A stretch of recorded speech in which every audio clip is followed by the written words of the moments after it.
Krishna Chaitanya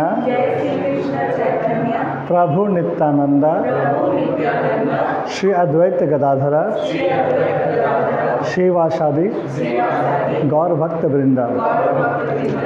Hare Krishna Krishna Krishna Hare Hare, Hare Ram Ram Ram Hare Hare.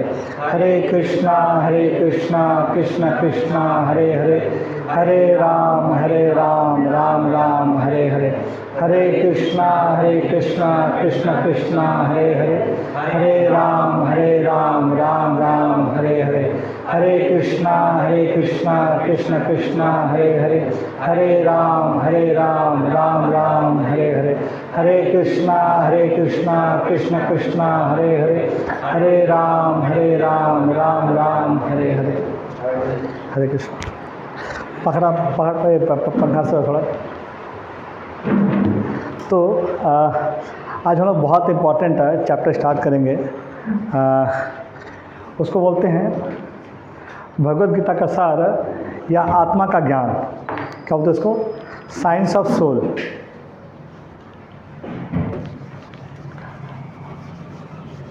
That is called science of soul, यानी आत्मा का विज्ञान। और ये जैसे मैं बताया था मैंने, साइंस ऑफ सोल। और इसका इम्पोर्टेंट क्वेश्चन है एक्चुअली हु वी आर। ये तो ये बहुत इम्पोर्टेंट चैप्टर है भगवद गीता का। कल मैंने डिस्कस किया था कि हम लोग इस क्लास स्टार्ट करेंगे। तो चैप्टर 2 स्टार्ट हुआ ना। तो चैप्टर 2 में, चैप्टर 1 में तो अर्जुन बोल दिया कि लड़ाई नहीं करना है मेरे को और इनको मार के कोई फ़ायदा नहीं है, तो बोल के अर्जुन फिर रख देता है। और संजय बोलते हैं चैप्टर 2 में, चैप्टर 2 का पहला श्लोक है संजय उवाच। मेरे साथ दोहराओ आप लोग। संजय उवाच तम तथा कृपया अविष्टम अश्रुपूर्ण आकुल इच्छणम विसिदंतम इदम वाक्यम उवाच मधुसूदन। संजय ने कहा, करुणा से व्याप्त शोकयुक्त अश्रुपूरित नेत्र वाले अर्जुन को देखकर आस्ते आस्ते देखकर मधुसूदन कृष्ण ने ये शब्द कहे। तो कृष्ण का एक नाम बताया गया है मधुसूदन। और यहाँ पे क्या बताया जा रहा है कि करुणा से व्याप्त शोकयुक्त अश्रुपूरित नेत्रों वाले अर्जुन को देखकर मधुसूदन कृष्ण ने ये शब्द कहे। तो कृष्ण का एक नाम है मधुसूदन। तो मधुसूदन नाम भगवान का क्यों है? क्योंकि उन्होंने एक मधु नामक राक्षस को मारा था। और मधु कौन था? तो मधु ब्रह्मा जी के दिमाग से वेद का वेद जो वेद या पुराण बोलते हैं उसका नॉलेज हैक कर लिया था। He was the first hijacker, knowledge hack करने वाला। दिमाग से हैक कर लेता है, कोई होता है सिस्टम से हैक कर लेता है, लैपटॉप से हैक करता है। अभी जो हैकिंग होता है, पहले भी हैकिंग होता है, पहले हाईफाई हैकिंग था, दिमाग से नॉलेज को हैक कर लिया था। भगवान कृष्ण मधु को मार के वापस से ब्रह्मा जी को ला कर देते हैं। तो ये मधुसूदन वर्ड इसलिए यूज़ किया गया है कि यहाँ पे भगवान को अर्जुन बता रहा है कि जैसे संजय बता रहा है कि जैसे भगवान कृष्ण ने मधुसूदन को मारा था और मार के जो नॉलेज था ब्रह्मा जी को वापस किया था, वैसे ही भगवान अर्जुन का जो नॉलेज है वो हैक हो गया है। क्या हो गया है? हैक हो गया है। उसको वापस से भगवान ला के स्थापित करके, इससे भगवान का नाम मधुसूदन बताया गया है। नेक्स्ट श्लोक। श्री अब देखो यहाँ पे भगवान पहला श्लोक बोल रहे हैं भगवद गीता का। श्री भगवान वाचा कुतः त्वा कश्मलम ईसा इदम विस्मय समुपस्थितम अनार्य जुष्टम अस्वर्ग्यम अकीर्ति करम अर्जुन। श्री भगवान ने कहा, हे अर्जुन, तुम्हारे मन में यह कलमश आया कैसे? यह उस मनुष्य के लिए तनिक भी अनुकूल नहीं है जो जीवन के मूल्यों को जानता हो, इससे उच्च लोक की नहीं अपितु अपयश की प्राप्ति होती है। तो भगवान के लिए यहाँ पे देखो, जैसे अर्जुन बोला अर्जुन वाचा, संजय बोला संजय वाचा। जब कृष्ण भगवान बोलते हैं तो क्या बोलते हैं? श्री भगवान, भगवान नहीं, श्री भगवान वाचा। क्योंकि क्या होता है, कभी कभी ग्रेट पर्सनालिटीज़ जैसे ऋषि मुनि, देवता के लिए नहीं, ऋषि मुनि नारद जी के लिए या व्यास देव के लिए भगवान शब्द यूज़ करते हैं। जो भगवान के भक्त हैं उनको भगवान बोल सकते हैं, लेकिन श्री भगवान सिर्फ कृष्ण के लिए यूज़ होता है और किसी के लिए नहीं। श्री मतलब लक्ष्मी, जो भगवान लक्ष्मी के साथ है उनका नाम कृष्ण है। तो श्री भगवान वाच्य इसलिए उनको बोला गया है। तो भगवान क्या बोल रहे हैं कि हे अर्जुन, तुम्हारे मन में कलमश, कलमश क्यों बोला गया है? क्योंकि लड़ाई तैयार है, जो भी प्लान करना था सब प्लान हो गया है, किसका कैसे लड़ाई करेगा, कौन कहाँ जाएगा, कहाँ खड़ा होगा। होता है ना लड़ाई के पहले कि तुम यहाँ पे खड़े रहना, तुम यहाँ पे, तो सब प्लानिंग वगैरह था, सब हो गया है। अब ये तुम क्या बोल रहे हो कि लड़ाई नहीं करना है? सबको तुम लेके आए, लड़ाई करना था, द्रौपदी का वध सहन हुआ, तुम्हारों के साथ इतना गंदा हुआ, मैंने कोशिश किया लड़ाई नहीं हो, बट अब लड़ाई फाइनल है, तो क्यों बोल रहे हो कि लड़ाई नहीं करना है? और भगवान क्या बता रहे हैं, यह उस मनुष्य के लिए तनिक भी अनुकूल नहीं है जो जीवन के मूल्यों को जानता हो, राइट। इससे उच्च लोक की नहीं अपितु अपयश की प्राप्ति होगी। तो अर्जुन जो बोल रहा था, अर्जुन मैंने कल भी डिस्कस किया था, अर्जुन का बोलना गलत नहीं था, क्योंकि अर्जुन जब बोल रहा था वो सही था। इतने लोगों को मारना या इतना खानदान, जितना परिवार है वो अनाथ हो जाता, तो अर्जुन का बोलना गलत नहीं था। लेकिन भगवान, मैंने कल भी बोला था, भगवान बोलते हैं तो कर देना है, कि भगवान जो बोल दिए वो धर्म है, बाकी सब अधर्म है। तो भगवान अर्जुन को ये बता रहे हैं कि तुम जब बता रहे हो, अर्जुन को ये लगता था कि अगर इतने लोग सारे लोग मर जाएंगे या इतने लोगों को मारने का अगर मैं कारण बनूंगा तो मैं नरक में जाऊंगा। लेकिन भगवान क्या बता रहे हैं, अगर तुम नहीं सुने तो तुम नरक को जाओगे। क्योंकि अगर किसी के साथ कुछ गलत होता है इस मटेरियल वर्ल्ड में, उसको भी सरकार सज़ा देती है। कोई किसी का मर्डर कर दिया या कोई किसी को गाली दे दिया या कोई एक्सीडेंट हो गया, सरकार क्या करती है, उसको पकड़ के जेल में डाल देती है, छोड़ती नहीं है। लेकिन अर्जुन जो कर रहा था, इतना सब कुछ गलत होने के बाद विष दे के मारने का प्रयास किया गया, जला के मारने का प्रयास किया गया, और ये सब अगर हमारे कोर्ट में भी साबित हो जाए तो उसको सज़ा देते हैं। लेकिन अर्जुन क्या बोल रहा है, छोड़ देने के लिए। क्यों? क्योंकि वो नरक चला जाएगा। तो आगे श्लोक नंबर 3 मैं सब दोहराओ। क्लव्यम मास्म गमः पार्थ न एतत् त्वयि उपपद्यते क्षुद्रम हृदय दौर्बल्यम त्यक्त्वा उत्तिष्ठ परंतप। तो परंतप अर्जुन का नाम है। इसका नाम परंतप मतलब होता है जो शत्रुओं को मार सकता है, शत्रुओं का दमन करने वाला, शत्रुओं को मारने वाला। तो यहाँ पर भगवान क्या बता रहे, हे पिता पुत्र, इस हीन नपुंसकता को प्राप्त मत हो, यह तुम्हें शोभा नहीं देती। हे शत्रु का दमन करता, हृदय की शुद्ध दुर्बलता का त्याग कर युद्ध के लिए खड़े हो। क्योंकि देखो क्या है, अर्जुन का स्वभाव था, स्वभाव नहीं एक्चुअली वर्ग होता है ना, ब्राह्मण क्षत्रिय वैश्य शूद्र, तो अर्जुन क्षत्रिय था। और क्षत्रिय को ब्राह्मण के, जिस अर्जुन जो बोला कि कल बोला अर्जुन ने कि मैं अभी जंगल चला जाता हूँ, भीख मांग के खा लूँगा, नहीं मारूंगा, ऐसा कल अर्जुन ने बताया था। तो ये जो भीख मांग के खाना, ये ब्राह्मण का काम है, क्षत्रिय का नहीं। क्योंकि ब्राह्मण भीख मांग के खा सकता है, ब्राह्मण से शरीर का तकलीफ बर्दाश्त नहीं होगा। ब्राह्मण से जैसे कोई ब्राह्मण है, उसको भूख लगा है तो खाना चाहिए उसको।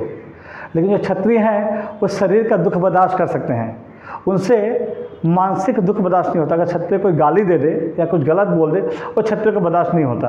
तो भगवान कृष्ण अर्जुन को ये बता रहे कि अगर तुम वापस जाओगे और तुमको ये लगता है, लोग बोलेंगे कि नहीं अर्जुन बहुत अच्छा इंसान था, किसी को मारा नहीं है, ऐसा नहीं बोलेंगे। लोग क्या बोलेंगे, डरपोक है, डर के भाग गया।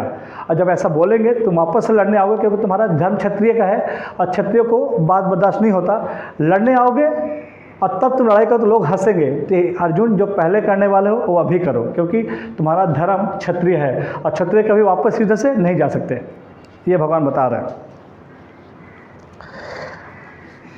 श्लोक नंबर 4 अर्जुन उवाचा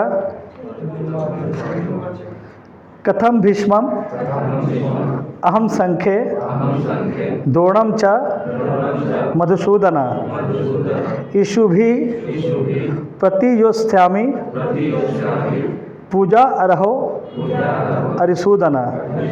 अर्जुन ने कहा, हे शत्रुहंता, हे मधुसूदन, मैं युद्ध भूमि में किस तरह भीष्म तथा द्रोण जैसे पूजनीय व्यक्तियों पर पलटकर बाण चलाऊंगा। तो भीष्म पितामह और जो द्रोणाचार्य थे वो अर्जुन के लिए पूजनीय थे। पूजनीय मतलब क्या होता है? लाइक वर्शिप, उनको पूजा करने लगते, क्योंकि द्रोणाचार्य अर्जुन को अपने बेटे की तरह ही पाल पोस के बड़ा किए थे, लड़ाई सिखाना, क्योंकि द्रोणाचार्य के फेवरेट शिष्य थे अर्जुन। और जो भीष्म पितामह थे वो एक्चुअली पांडवों को तो पिता बचपन उनका देहांत हो गया था बहुत कम उम्र में। तो भीष्म पितामह ने पांडवों को अपने बेटे की तरह पाल पोस के बड़ा किया। जब वो जंगल से लेके आए तो उनको बहुत अच्छे से खाना पिलाना खिलाना, या उनको जो भी बाप का कर्तव्य है सब भीष्म पितामह ने पूजा किया, आई मीन पूरा किया। तो अर्जुन यही बोल रहे हैं कि मैं भीष्म पितामह और द्रोणाचार्य पर बाण कैसे चलाऊंगा? ये तो बाण चलाना तो दूर की बात है, इनका तो पूजा करना चाहिए, ये तो पूजने लायक है, तो मैं बाण कैसे चलाऊंगा?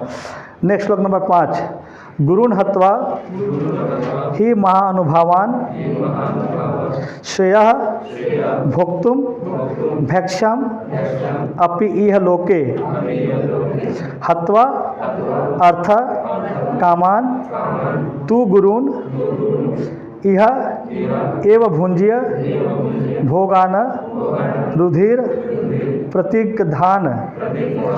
ऐसे महापुरुषों को जो मेरे गुरु हैं उन्हें मार कर जीने की अपेक्षा इस संसार में भीख मांग कर खाना अच्छा है। भले ही वे संसारिक लाभ के इच्छुक हों, किंतु है तो गुरुजन ही।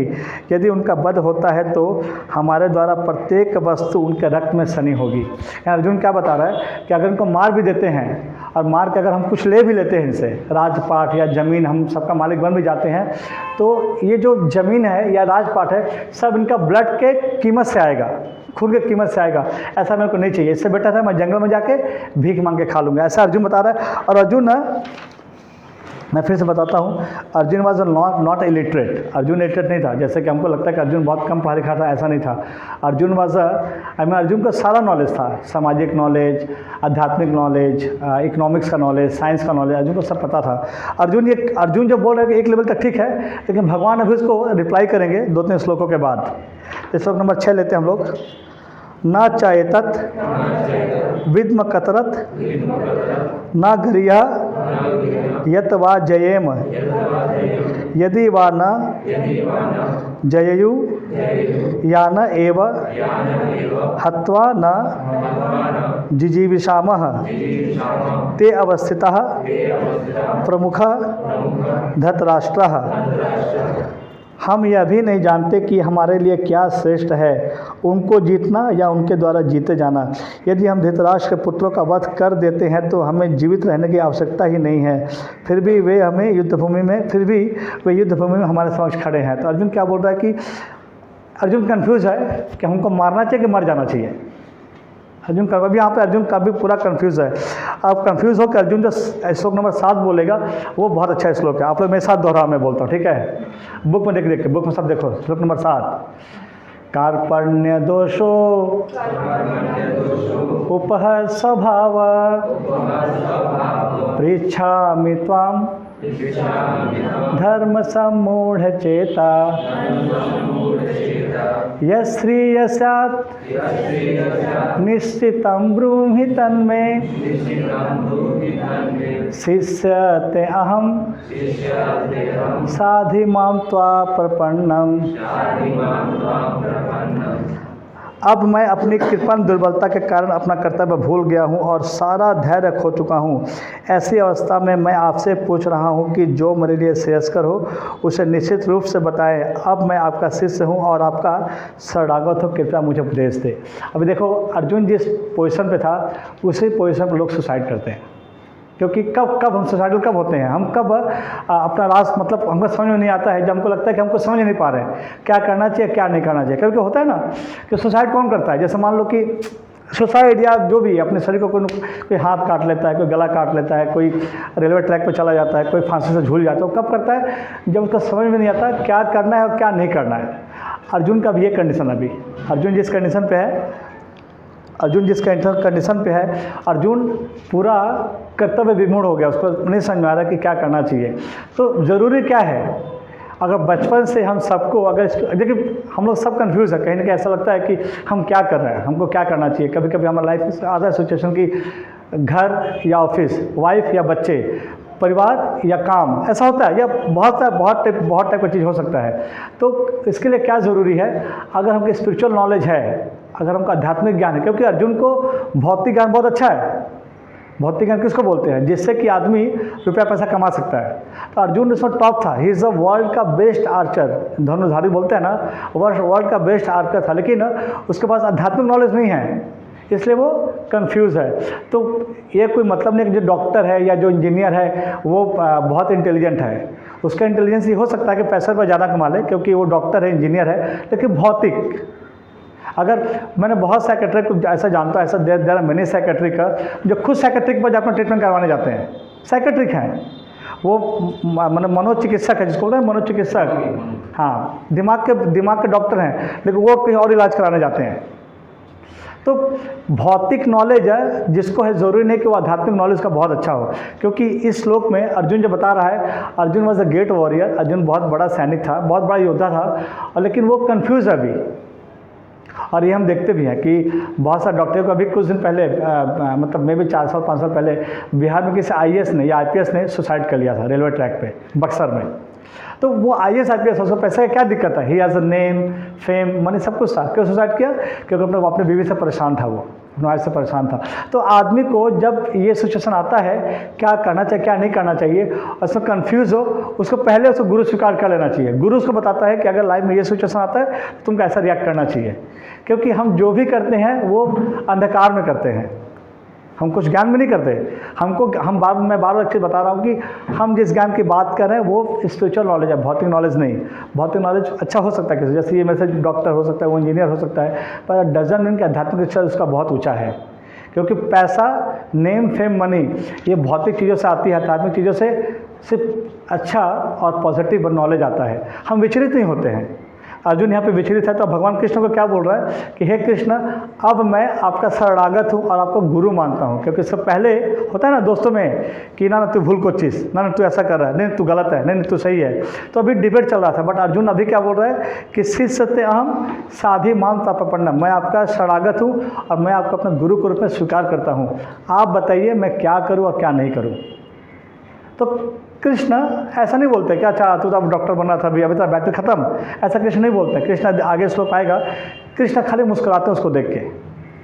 और मुस्कुराना कैसा है, जैसे कोई बच्चा जिद करता है ना कि हमको ये चाहिए, जैसे कोई बच्चा बोलता है हमको जहाज ला के दो, तो जो माँ या जो गार्जियन होते हैं वो मुस्कुराते हैं, डांटते नहीं उसको, तो क्या बचपना बात कर रहा है कि आकाश का चांद मांग रहा है वो। तो भगवान कृष्ण यहाँ मुस्कुराते हैं। भगवान कृष्ण ऐसा नहीं गुस्सा करके बोलते, कह रहे तू इतना पढ़ा लिखा है, इतना नॉलेज है, तो ऐसा फालतू बात क्यों कर रहा है। तो स्पिरिचुअल नॉलेज बहुत ज़रूरी है लाइफ को बैलेंस करने के लिए। अर्जुन भी यहाँ पे कृष्ण को वही बोल रहा है कि अब मैं आपका शिष्य हूँ और आपका शरणागत हूँ, कृपया मुझे उपदेश दें। और ये बहुत ज़रूरी है, मैं फिर से बोलता हूँ, हमारे पास एक आध्यात्मिक गुरु होना चाहिए। मटेरियल नॉलेज के लिए बहुत लोग हैं, यूट्यूब है, बहुत लोग हैं, लेकिन आध्यात्मिक नॉलेज बहुत ज़रूरी है खुद को बैलेंस करने के लिए, ताकि लाइफ में जब टर्बुलेंस आए, जब क्या बोलते हैं बंगाली में, टर्बुलेंस, हाँ, जब लाइफ में डबल डोल सिचुएशन आए, कंडीशन आए, तो अपने आप को हम कंट्रोल कर सकें, उसके लिए बहुत ज़रूरी है स्पिरिचुअल नॉलेज या आध्यात्मिक गुरु बहुत ज़रूरी है। अर्जुन और श्लोक बोलता है, मेरे साथ बोला आप, श्लोक नंबर 8, न ही प्रपश्यामि मम अनुपद्यात यत शोकम उच्छोषणम इंद्रियाणाम अवाप्य भूमौ अस्पत्नम रिद्धम राज्यम सुराणाम अपि आधिपत्यम। मुझे ऐसा कोई साधन नहीं दिखता जो मेरी इस इंद्रियों को सुखाने वाले शोक को दूर कर सके। स्वर्ग पर देवताओं के आधिपत्य की तरह इस धन धान्य सारी संपन्न सारी पृथ्वी पर निष्कंटक राज्य प्राप्त करके भी मैं इस शोक को दूर नहीं कर सकूंगा। तो यहाँ पे ये साफ साफ क्लियर है कि जिसका बहुत पैसा है वो मेंटल सेटिस्फैक्शन नहीं भी हो सकता है। अर्जुन क्या बोल रहा है कि हे कृष्ण, अगर पूरे धरती का और स्वर्ग पर देवता जो हैं, स्वर्ग पर जो देवता हैं, उनकी तरह धरती का साम्राज्य अगर मुझे मिल भी जाए तो भी मैं इस शोक को दूर नहीं कर पाऊंगा। ये जो तकलीफ़ है कि अपने लोगों को मारना है, इसको मैं दूर नहीं कर पाऊंगा। तो ये तो क्लियर हो गया कि अगर हमारे पास पैसा भी आ जाता है, अगर हम मटेरियली हम बहुत सक्षम होते हैं, बहुत करोड़पति अरबपति भी होते हैं, और अगर हम बैलेंस नहीं है या हमारे स्पिरिचुअल नॉलेज नहीं है, तो हम लाइफ को कभी अपने आप को कभी कंट्रोल नहीं कर पाएंगे। मैं फिर से बोलता हूँ, इज़ वेरी इंपॉर्टेंट कि हम लाइफ में स्पिरिचुअल गुरु अपना लें। बहुत इंपॉर्टेंट है, क्योंकि हम में से ज़्यादातर लोग हर दिन कंफ्यूज होते हैं क्या करना है क्या नहीं करना है। क्योंकि और मेरे साथ भी ऐसा होता है, ऑफिस में कभी सिचुएशन आता है कि कभी कुछ इशू को लेके, कभी कस्टमर लेके, कभी पेमेंट लेके, कभी ऑर्डर लेके, कभी कुछ लेके ना आई वाज थिंक मैं डिसबैलेंस हो रहा, बट कैसे कैसे करके, चूँकि हो गए 3-4 साल प्रैक्टिस करते हुए, तो मैं कंट्रोल कर लेता हूँ अपने आप को। तो ये बहुत ज़रूरी है कि अगर स्पिरिचुअल नॉलेज हमारे पास हो तो अपने लाइफ को हम कंट्रोल कर सकते हैं। गुस्सा आना, डिस्ट्रेस या स्ट्रेस बोलते हैं ना उसको, या अपने सेंसेस को कंट्रोल नहीं कर पाना, ये सब उसके लक्षण है कि हम अपने आप से बाहर हो रहे हैं। ये अर्जुन का ही प्रॉब्लम है। नेक्स्ट श्लोक में देखें अर्जुन क्या, तो संजय उवाचा, अब नेक्स्ट श्लोक क्या कौन बोले, संजय उवाचा एवं मुक्त्वा ऋषिकेशम गुणाकेश परंतपः न युष्यसे इति गोविंदम उक्त्वा तुषड़िम बभूवः। तो यहाँ पे क्या कह रहा है, संजय ने कहा, इस प्रकार कहने के बाद शत्रुओं का दमन करने वाला अर्जुन कृष्ण से बोला, हे गोविंद, मैं युद्ध नहीं करूँगा, और चुप होके बैठ गया। अर्जुन डिक्लेयर कर दिया कि लड़ाई नहीं करना है, और अर्जुन अगर लड़ाई नहीं करता तो ये युद्ध जीत पाना मुश्किल था पांडवों के लिए, क्योंकि अर्जुन अकेले आधे लोगों को मारा था। जब युद्ध खत्म हो गया तो अर्जुन आधे 64 करोड़ लोग थे, 64 करोड़ लोग में अर्जुन ने आधे को अकेले मार दिया था। 32 करोड़ लोग अर्जुन अकेले मारा था युद्ध जब खत्म होता है। तो यहाँ पे एक दो तीन टर्म आया। एक टर्म आया ऋषिकेश। तो ऋषिकेश मतलब क्या होता है, ऋषिकेश मतलब कृष्ण का एक नाम है ऋषिकेश। जैसे हम लोग यहाँ बैठे हुए हैं तो सब अपने अपने सेंसेस के मालिक हैं। जैसे किसी के शरीर में कुछ प्रॉब्लम है, अगर पेट दुख रहा है किसी का चक्कर आ रहा है, तो मेरे को नहीं पता चलेगा। हाँ, इसका है तो उसको पता चलेगा, इनका है तो इनको पता चलेगा। तो सबके शरीर में क्या हो रहा है सबको पता चलेगा, अलग अलग, मेरे को पता नहीं चलेगा। लेकिन भगवान किस ऋषिकेश है, वो सबके शरीर के मालिक है, सबके इंद्रियों के मालिक हैं। तो इस उनका नाम है कि ऋषिकेश। और एक भगवान का नाम है गोविंद। तो गो मतलब गाय, विंद मतलब मालिक। जो गायों के मालिक हैं उनको गोविंद बोलते हैं। और गो मतलब इंद्रिया भी होता है, सेंसेस भी होता है, और उनका मालिक भगवान है, तो भगवान को गोविंद बोलते हैं। तो हमारे जितने भी सेंसेस हैं उनका मालिक कौन है, भगवान कृष्ण। इसलिए मैं बोलता हूँ हमेशा, अगर कोई चीज़ हम कंट्रोल नहीं कर पा रहे हैं, हमको भगवान के हाथ में सौंप देना चाहिए कि भगवान मेरा पैर मेरे हिसाब से नहीं चल रहा है, मेरा दिमाग मेरे हिसाब से नहीं चल रहा है, मेरा मुंह मेरे हिसाब से नहीं चल रहा है, मेरा कान मेरे हिसाब से नहीं चल रहा है, तो आप इसको कंट्रोल करो। अब भगवान कंट्रोल करते हैं। फिर तो भगवान क्या करते हैं, भगवान कंट्रोल कैसे करते हैं। मतलब किसी को बहुत शौक है बॉलीवुड सॉन्ग सुनने का, एग्जाम्पल बता रहा हूँ मैं, भगवान क्या करेंगे, बॉलीवुड सॉन्ग से उसका दिमाग हटा देंगे। और डेफिनेटली अगर हमारा दिमाग सुनने का मन नहीं करेगा, हम क्यों सुनेंगे फिर। भगवान वो ट्यूनिंग कर सकते हैं। और क्या ये भी होता है, क्योंकि कुछ लोग ऐसे हैं जिनको पुराने गाने पसंद, नए गाने पसंद नहीं आते, है ना। किसी को पुराने गाने पसंद आते हैं, तो भगवान का ट्यूनिंग होता है कि इसको नया पसंद आ रहा है, इसको पुराना पसंद आ रहा है। भगवान ट्यूनिंग कर सकते हैं कि हमको अगर बॉलीवुड गाना नहीं सुनना है और हम कंट्रोल नहीं कर पा रहे, तो हमको भगवान से प्रे करना चाहिए, भगवान प्लीज़ हमारा ये जो सेंसेस है ना सुनने वाला, कंट्रोल नहीं हो पा रहा, आप कंट्रोल करो। भगवान हमारे सेंसेस को अपने हाथ में ले लेते हैं और धीरे धीरे धीरे धीरे ठीक कर देते हैं।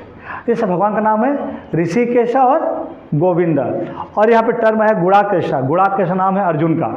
क्यों, क्योंकि अर्जुन, गुणाकेश वर्ड का मतलब होता है जो अपने नींद को जीत लिया है। अर्जुन पर नींद को जीत लिया था, अगर वो नहीं चाहे तो नहीं सोता, 15-15, 20-20 दिन, 6-6 महीने नहीं सोएगा अर्जुन। तो नींद से जो नींद को जीत लेता है उसको बोलते हैं गुणाकेश। और रामायण में एक पात्र था लक्ष्मण ने भी नींद को जीत लिया था। राम जी जब वनवास गए थे 14 साल, तो 14 साल लक्ष्मण नहीं सोए थे। दिन भर सेवा करते, और रात को राम सीता जब सो जाते या राम जी जब सो जाते तो लक्ष्मण जगे रहते, कोई जानवर नहीं आ जाए, कोई हमला नहीं करते, तो लक्ष्मण जगे रहते। 14 साल लक्ष्मण सोए नहीं थे वन में, 14 साल। ये जो रामायण जिसने देखा होगा उसको याद होगा, जिसने पढ़ा होगा, तो एक बार लक्ष्मण जी को शक्ति बाण लगता है। लक्ष्मण जी करता है शक्ति बाण, लक्ष्मण जी 4-5 घंटे 10-6 घंटे के लिए बेहोश हो जाते हैं। एक्चुअली बाण नहीं था, भगवान राम को पता था कि लक्ष्मण सोता नहीं है, 6-7 घंटे उसको स्लीप दे दिए थे। तो भगवान को बाण नहीं लगता है। लक्ष्मण जी वैसे सेवक ऑफ राम, तो राम जी कैसे बोलते लक्ष्मण को सोने के लिए, क्योंकि सेवा का धर्म करना है। तो भगवान ने क्या किया, शक्ति बाण की सहायता से लक्ष्मण को 6-7 घंटे का विश्राम दे दिया। तो ऐसा नहीं है कि सब लक्ष्मण को बाण लग गया तो लक्ष्मण जी क्या छोटे हैं, नहीं। लक्ष्मण एक्चुअली राम जी, लक्ष्मण जी मतलब भगवान राम को मारने के लिए धरती पर नहीं आना था। भगवान राम जो आकर रावण को मारे थे उनके लिए आना ज़रूरी नहीं था। रावण को मारने के लिए लक्ष्मण का लेफ्ट पैर के अंगूठे से अगर तीर चलाते तो भी रावण मर जाता। भगवान रावण को मारने नहीं आते, भगवान कंस को मारने नहीं आते। भगवान किस लिए आते हैं? परित्राणाय साधूनाम, भक्तों का उद्धार करने के लिए, भक्तों से मिलने के लिए, भक्तों से बात करने के लिए। और जब आते हैं तो 2-4 लोगों को मार के भी जाते हैं, ऐसा है। तो भगवान पहला काम क्या है? परित्राणाय साधूनाम। दूसरा काम विनाशाय च दुष्कृताम। जब आते हैं तो 2-3 विनाश करने वालों को मार के चले जाते हैं। तो भगवान प्राइमरी काम क्या है? परित्राणाय साधूनाम। तो ये कोई नहीं सोचा कि भगवान राम आए थे रावण को मारने के लिए। रावण को मारने के लिए भगवान का आने की जरूरत नहीं है। इवन जो बंदर थे, जो हनुमान जी जो सुग्रीव का सेना था, कोई भी बंदर रावण को मार सकता था, कोई भी बंदर। भगवान को आने की जरूरत नहीं है। भगवान किस लिए आते हैं? भक्तों से मिलने के लिए, भक्तों से बात करने के लिए। तो भगवान का ये बहुत बड़ा क्वालिटी है कि भगवान के लिए भक्तों से बड़ा कोई नहीं है। भगवान के लिए भक्त सर्वोपरि है। श्लोक नंबर 10। तम उवाच ऋषिकेशः प्रहसन इव भारत सेनयो उभयो मध्ये विशिन्दतम इदम वचः। उसके बाद संजय बोल रहे हैं कि हे भरतवंशी धृतराष्ट्र, उस समय दोनों सेनाओं के मध्य शोकमग्न अर्जुन से कृष्ण ने मानो हंसते हुए शब्द कहे, किस स्माइलिंग। अब भगवान कृष्ण बोलना चालू करेंगे। तो अब भगवान कृष्ण कल से जो अब श्लोक नंबर 12 से लेके 28 तक जो श्लोक है वो लाइफ चेंजिंग श्लोक है। 12 से 28 तक इसी चैप्टर का।